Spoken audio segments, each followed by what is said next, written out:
नमस्कार, welcome to the NPA Gurukul. मैं अभिषेक कुमार पांडे एक बार फिर से आप सभी लोगों का अपने यूट्यूब चैनल में बहुत बहुत स्वागत करता हूं। तो जो लोग भी इस चैनल पर नए हो तो सबसे पहले इस चैनल को सब्सक्राइब कर दे, वीडियो को लाइक कर दे और शेयर कर दे। चलिए स्टार्ट करते हैं आज की क्लास। तो आज की क्लास में हमने जो नई सीरीज़ चालू की है उसी को आगे कंटिन्यू करते हैं। तो हमने जो एमसीक्यू सीरीज़ चालू की है उसी को आगे बढ़ाते हैं। तो आइए बढ़ते हैं इस क्लास में। और जो लोग भी इस चैनल पर नए हैं उन्हें बता देना चाहता हूँ, जो लोग भी अभी पिछली वाली वीडियो नहीं देखी है या इस बार नई वीडियो देखने एकदम नए नए नए स्टार्ट से देख रहे हैं वीडियो, तो हम लोग स्ट्रेटेजी जो कल डिस्कस की थी उसको भी थोड़ा सा डिस्कस कर लेते हैं, जिससे जो लोग भी नए हैं उनको भी समझ में आ जाए हम लोग एमसीक्यू किस स्ट्रेटेजी के साथ करते हैं। तो जो स्ट्रेटेजी हम लोग की करने की वो बहुत ही सिंपल है।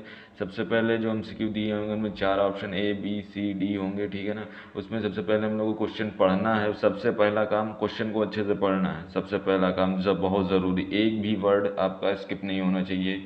जो दूसरा इम्पोर्टेंट काम है कि सबसे मतलब इम्पोर्टेंट है ये कि ऑप्शंस को भी एकदम अच्छे से, जल्दबाजी बिल्कुल नहीं करनी है, क्योंकि अगर आप जल्दबाजी करते हैं तो उसमें गलत होने की संभावना काफ़ी ज़्यादा बढ़ जाती है। और उसके बाद अब क्वेश्चन पढ़ने के बाद जो ऑप्शन देखेंगे उससे मैच कराने की कोशिश करेंगे कि वो जो क्वेश्चन कह रहा है या जिसके बारे में पूछ रहा है क्या वो ऑप्शन में दिया है या नहीं दिया हुआ है। अगर ऑप्शन में दिया है तो ए बी सी डी करके टिक करेंगे। और इसके अलावा एक ऑप्शन और भी आता है, नन ऑफ दी अबव, ठीक है ना। ये करके एक ऑप्शन दिया रहता है एग्ज़ाम में, लेकिन मैंने 4 ही ऑप्शन रखे हैं आप सभी लेके। तो आई होप सबको स्ट्रेटजी समझ में आ गई होगी कि किस तरीके से क्वेश्चन करने हैं, और हम लोग इस स्ट्रेटजी को देखते हैं किस तरीके से इम्प्लीमेंट किया जाता है। तो आइए स्टार्ट करते हैं आज की क्लास बिना किसी देरी के। तो हम लोग के सामने अब जैसे पहला क्वेश्चन सामने आया है, तो इसको सबसे पहले हमने स्ट्रेटजी क्या डिस्कस की थी कि सबसे पहले इस क्वेश्चन को अच्छे से पढ़ेंगे। तो क्वेश्चन लिखा हुआ है, क्वेश्चन को अच्छे से पढ़ते हैं। If A B C are partner in a firm, if D is admitted as a new partner. तो यहाँ कहने का मतलब है कि ए बी सी पहले से पार्टनर थे पार्टनरशिप फर्म में, और जो डी जो आया है न्यू पार्टनर की तरह एडमिट हुआ है, तो उससे क्या इफेक्ट होने वाला, मतलब उसका प्रभाव क्या पड़ने वाला है, ठीक है ना। तब यहाँ पे पढ़ने की कोशिश करते हैं कि अब ऑप्शन के जरिए हम लोग आंसर निकालेंगे। हमें इतना कह के कुछ ज़्यादा कुछ समझ में नहीं आया, ठीक है ना। तो अब देखते हैं इसका क्या मतलब होगा। आगे कौन सी लाइन यहाँ पे एक हिसाब से खाली ही दिया हुआ, वो खाली ही बताने की क्वेश्चन कर रहा है कि इसके आगे कुछ ना कुछ आएगा, वो आपको पूर्ति करना है, ठीक है ना।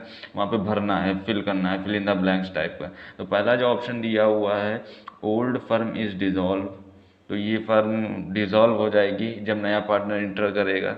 और सेकंड ऑप्शन दिया हुआ है यहाँ पे, old firm and old partner are dissolve, ठीक है ना। और जो तीसरा है, ओल्ड पार्टनर इज रिकंस्टिट्यूटेड। और ये जो एक और ऑप्शन दिया है, नन ऑफ द अबव। तो इस क्वेश्चन में जब हमने चारों ही ऑप्शन को पढ़ा तो यहाँ पे जो हमें जो करेक्ट आंसर लगा है वो है तीसरा। ये जो ऑप्शन है ये अब क्या कहना चाह रहा है कि जब भी 3 पार्टनर ए बी सी हैं उसमें डी जो है as a new partner enter करेगा, तो उसका इफेक्ट ये होगा, आगे की कहानी ये पूरा करेगा, ओल्ड पार्टनरशिप इज रिकंस्टिट्यूटेड। कहने का मतलब है जो पुरानी पार्टनरशिप है उसको रिकंस्टिट्यूट कर दिया जाएगा। इसलिए ये इसका ऑप्शन नंबर थर्ड जो है ए बी सी या फिर जो तीसरा वाला है, ये वाला ऑप्शन हमारा सही होगा, ठीक है ना। तो चलिए आगे बढ़ते हैं। आगे जो क्वेश्चन आया, सेकंड एमसीक्यू आया है। सेकंड में क्या लिखा है, on the admission of a new partner increase in the value of asset is debited. कि जब पार्टनरशिप में किसी नए पार्टनर का जब भी एंट्री होगी, अगर कोई असेट हमारी कंपैरिजन में बढ़ गई होगी तो उसका इफेक्ट क्या होगा, मतलब वो डेबिट कहाँ किस अकाउंट में डेबिट होगी। यहाँ पे अकाउंट के नाम दिए हुए नीचे, ठीक है ना। तो यहाँ पे जो पहला जो ऑप्शन दिया है रिवैल्यूएशन अकाउंट, सेकंड जो असेट अकाउंट, और जो है ये थर्ड जो है ओल्ड पार्टनर्स कैपिटल अकाउंट, और जो लास्ट वाला ऑप्शन दिया हुआ है none of the account, none of the above, ठीक है ना। तो अब यहाँ पे जो इसका ऑप्शन है रिवैल्यूएशन अकाउंट, तो जिन जिन लोगों ने ये सोचा है कि ये रिवैल्यूएशन अकाउंट में होगा वो बिल्कुल ही गलत है। यहाँ पे ध्यान से पढ़िए क्या कहने की कोशिश कर रहा है, जब इंक्रीज होगी तो वो कहाँ डेबिट होगी, बात समझ में आया। जब भी हमारी असेट इंक्रीज होती है तो रिवैल्यूएशन अकाउंट में उसका जो बढ़ा हुआ अमाउंट है वो क्रेडिट किया जाता है। बात समझ में आया। तो ये डेबिट कहाँ होती है, तो इसका जो ऑप्शन रियल में जो ऑप्शन है, जो सही ऑप्शन है वो है असेट अकाउंट। जब भी हमारी जो है असेट बढ़ेगी तो डेबिट वो कहाँ पे होगी, असेट अकाउंट में उस बढ़े हुए अमाउंट को डेबिट किया जाएगा। बात समझ में आया। और रिवैल्यूएशन अकाउंट में क्या होता है कि वहाँ पे क्रेडिट की जाती है असेट को, ठीक है ना, बढ़े हुए अमाउंट को। तो ये ध्यान रखने वाली चीज़ें हैं, इसीलिए मैंने कहा था कि हर एक चीज़ को आसानी से पढ़िए, क्योंकि यहाँ पे एग्जामिनर ने आपको ट्रैप करने की कोशिश की है, क्योंकि यहाँ पे सबसे पहला ही लिख दिया है रिवैल्यूएशन अकाउंट। और अब बच्चा क्या सोचेगा, बच्चा ये सोचता है कि जब भी न्यू पार्टनरशिप होती है, असेट बढ़ती है, तो उसको हम लोग रिवैल्यूएशन अकाउंट में ही लिख देते हैं, क्योंकि उसने डेबिट जल्दीबाजी के चक्कर में डेबिट को वो गलत पढ़ लिया या इग्नोर कर दिया, ठीक है ना, या फिर वहाँ तक वो अंदर डेप्थ तक पहुँचा ही नहीं, तो गड़बड़ हो जाएगी। तो वो ऊपर से देखेगा अच्छा रिवैल्यूएशन अकाउंट दिया है, तो ऊपर से टिक करके आगे के क्वेश्चन में स्किप कर जाएगा, ठीक है ना। तो ये चीज़ आप लोगों को गलती नहीं करनी। सबसे पहले हम लोग को स्ट्रेटेजी फॉलो करनी है कि जो पहले क्वेश्चन को अच्छे से पढ़ेंगे, फिर अच्छे से हम लोग ऑप्शंस को पढ़ेंगे, तब उसमें जो है ध्यान देने की कोशिश करेंगे कि क्या कह रहा है और किस तरीके से रिलेट किया जा सकता है।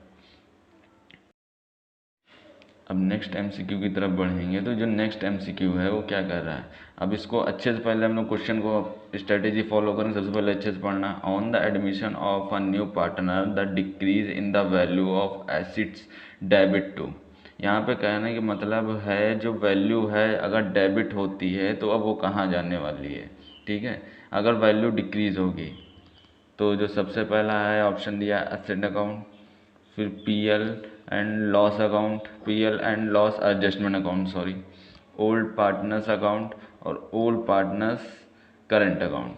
तो यहाँ पे अब जो पिछली बार जो गलती की थी वो नहीं दोहराना है। यहाँ पे जब भी वैल्यू डिक्रीज होगी, ठीक है ना, डिक्रीज होगी तो उससे जो है डेबिट कहाँ किया जाता है, तो इसका जो सही सही जो आंसर है वो है पीएल एडजस्टमेंट अकाउंट, या फिर इसको दूसरे नाम से भी जानते हैं रिवैल्यूएशन अकाउंट। जब भी हमारी असेट बढ़ती है तो उसको क्रेडिट किया जाता है रिवैल्यूएशन अकाउंट में, ठीक है ना। और जो भी अगर जो है जब भी असेट जो है असेट की वैल्यू डिक्रीज होती है, ठीक है ना, तो उसकी जो डिक्रीज्ड वैल्यू होती है उसको डेबिट किया जाता है रिवैल्यूएशन अकाउंट में, या फिर इसका जो दूसरा नाम दिया था PL profit and loss adjustment account. तो इसका ऑप्शन नंबर 2 जो है या फिर बी वाला ऑप्शन सही होने वाला है। तो अब नेक्स्ट क्वेश्चन पे बढ़ते हैं। जो नेक्स्ट हम लोग का क्वेश्चन है, general reserve at the time of admission a new partner is transferred to. अब ये यहाँ पे क्वेश्चन कहने का मतलब है क्या कह रहा है, ये सेंस भी समझना पड़ेगा। तो यहाँ पे अच्छे सेंस समझ लेते हैं, इसको प्योरीफाई कर लेते हैं क्या करने की कोशिश कर रहा है। जब भी जनरल रिजर्व हम लोग का एडमिशन के टाइम पे जो बांटा जाता है और न्यू पार्टनर के अकाउंट में, वो ट्रांसफ़र कहाँ किया जाता है, ठीक है। अगर उसको ट्रांसफ़र करना होगा तो उसको कहाँ करेंगे, तो जो पहला ऑप्शन दिया है old partners capital account, revaluation account में, और capital account of all partner including new partner और नन ऑफ द अबव। जो इसका सही आंसर है वो आंसर ये है कि जब भी हमारी बैलेंस शीट होती है पुरानी वाली, और जब नया कोई पार्टनर एंट्री लेता है, मान लीजिए पार्टनर एंट्री लेगा, ठीक है ना, फर्म में, तो अब इस जो बैलेंस शीट जो पुरानी वाली होगी उसमें एडजस्टमेंट करना पड़ेगा। जब हम लोग को एडजस्टमेंट करना पड़ता है तो इस बैलेंस शीट से जो रिजर्व वगैरह हैं या फिर गुडविल वगैरह जो लिखी हुई है या फिर जो भी चीज़ें डिस्ट्रीब्यूटेड की जाती हैं, ठीक है ना, तो उसको ओल्ड पार्टनर से ही मतलब रहता है, न्यू पार्टनर का कोई भी लेना देना नहीं होता है। तो इस हिसाब से हम लोग कह सकते हैं ओल्ड पार्टनर्स कैपिटल अकाउंट। और यहाँ पे कंफ्यूज देख कर देने के लिए यहाँ पे इंक्लूडिंग न्यू पार्टनर्स का कैपिटल अकाउंट भी लिखा है, तो इसको आंसर मार्क नहीं करने वाले। हमारा जो राइट आंसर होगा वो ओल्ड पार्टनर्स कैपिटल अकाउंट। ध्यान दीजिएगा क्योंकि ये पुराने वाले पार्टनर्स में ही बटेगी केवल और केवल। तो अब नेक्स्ट क्वेश्चन की तरफ बढ़ते हैं। नेक्स्ट क्वेश्चन क्या कह रहा है, the sacrificing ratio is determined when.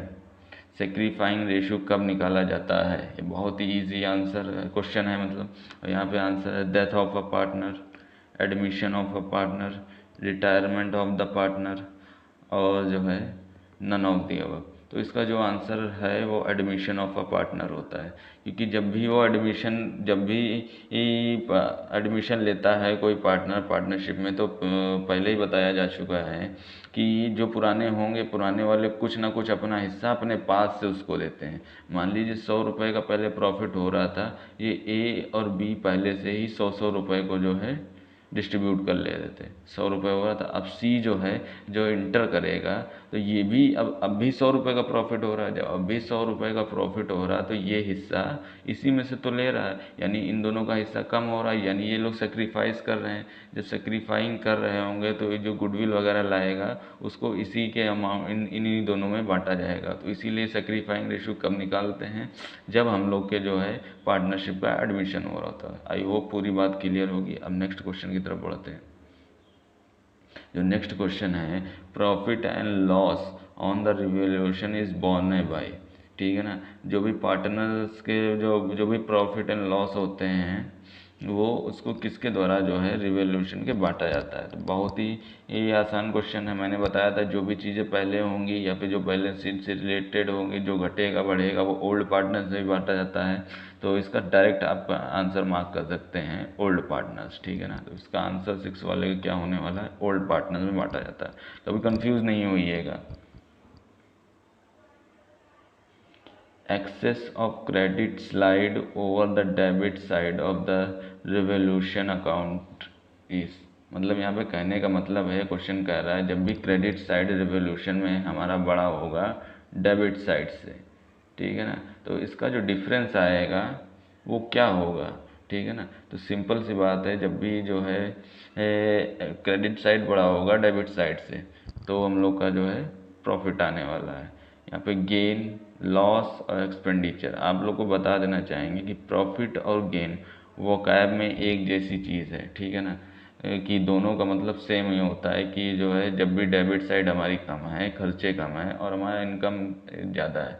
लेकिन यहाँ पे ध्यान देने वाली बात ये है कि ये जो गेन शब्द है, गेन शब्द नॉन प्रॉफिट ऑर्गेनाइजेशन में यूज़ किया जाता है, और जबकि प्रॉफिट वाला शब्द जो है ये हम लोग का जो है प्रॉफिटेबल जो जितनी भी होती हैं नॉर्मल बिजनेस में, प्रॉफिटेबल बिजनेस में यूज़ किया जाता है। वोकैब में इंग्लिश में दोनों में कोई डिफरेंस नहीं है, दोनों का मतलब ये होता है प्रॉफिट यानी गेन यानी अपनी बढ़ोतरी यानी अपना फ़ायदा, लेकिन थोड़ा सा कॉमर्शियल टर्म में इन लोगों में डिफरेंस है। तो ये आपको डिफरेंस समझ के ही रखना है। अब बढ़ते हैं नेक्स्ट की तरफ।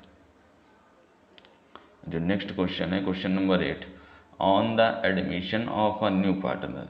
ये क्वेश्चन सिर्फ और सिर्फ अधूरी जानकारी दे रहा है आपको, इसके अनुसार अपनी जो है जो भी आपको ऑप्शन सही लगता है उसको देख के आपको फिल करना है। ये पैरा फिलर टाइप का है, ठीक है ना, या फिर सेंटेंस फिलर भी बोल सकते हैं, दोनों मतलब फिल ही करना है।